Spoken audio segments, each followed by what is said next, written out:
The education disruptor, the teacher who replaced the textbook with the toolkit. Elena Ramirez was a beloved high school science teacher in Phoenix, Arizona.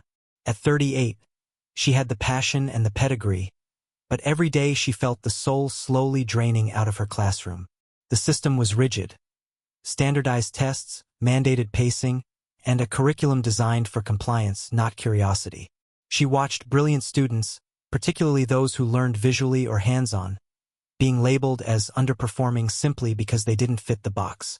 One day, after a student named Marco failed a crucial biology exam despite demonstrating a deep, verbal understanding of the material, Elena hit a wall. She realized she was no longer teaching. She was processing students through a factory line. She made a radical decision. She resigned.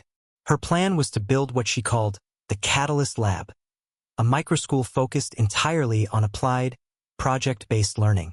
She didn't have a wealthy backer or a fancy campus. She rented a dusty, unused corner of an old manufacturing warehouse and filled it with donated tools, 3D printers, soldering irons, and discarded machinery.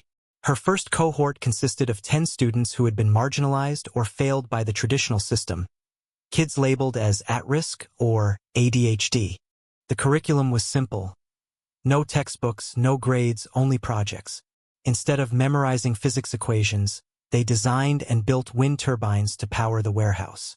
Instead of reading about chemistry, they formulated biodegradable cleaning products and developed a local distribution plan. Instead of learning abstract geometry, they learned carpentry by building their own modular desks and shelving units. Elena's biggest challenge was not the logistics, but unteaching the students' years of conditioning. They were initially terrified of making mistakes, constantly asking, "Does this count for the test?" "There is no test," Elena would say, smiling. "The failure of the turbine to generate power is the lesson. Your mistake is the data." The transformation was profound. Marco, the boy who couldn't pass the biology test, now led the team designing a vertical hydroponic garden system using repurposed plumbing. His dysfunction, in a silent, desk-bound classroom, was his genius in a dynamic, problem-solving environment.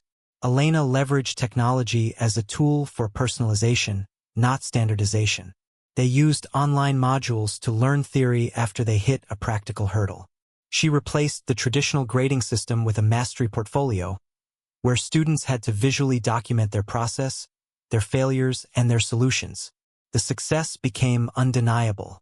The students from the Catalyst Lab started winning local science and design competitions, not because they had memorized more facts, but because they had built and broken more things.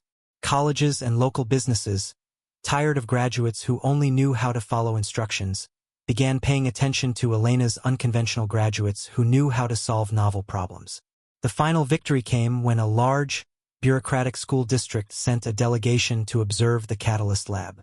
The superintendent, initially skeptical, watched Marco passionately explain the fluid dynamics of their new water filtration system. "You took our biggest problem student," the superintendent admitted to Elena, "and you turned him into an engineer." Elena shook her head. "I didn't turn him into anything. I just gave him a hammer instead of a pencil.